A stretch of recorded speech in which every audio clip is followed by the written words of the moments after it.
కొడుకులు లేక కోటి బాధలు పడుతున్నావు, బిడ్డలు లేక చాలా బాధలు పడుతున్నావు. ఎద్దు మూత వెండి బండి మూత బంగారం కలిసి పెట్టుకున్న వర దేవుడు చూసి వరం ఇవ్వలేదు.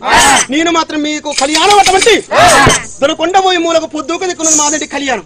కళ్యాణ పట్ట వెళ్ళి కళ్యాణ వీరస్వామిని నువ్వు కొడుకులు ఇస్తాం. కొడుకులు లేని అన్నవారు పాపాతుడు ఓ తల్లి పెద్ద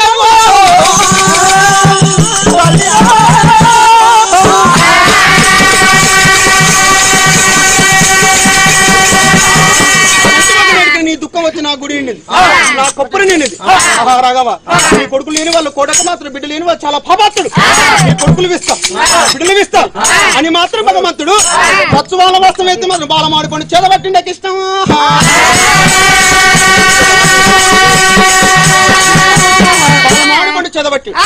చేదబట్టి అమ్మవారు పెదవదేవి కొంగు పట్టింది. కొంగు పడితే భగవంతుడు ఓ తల్లి పెదవదేవి నీ కొడుకునిస్తా అన్నమాట తప్పను.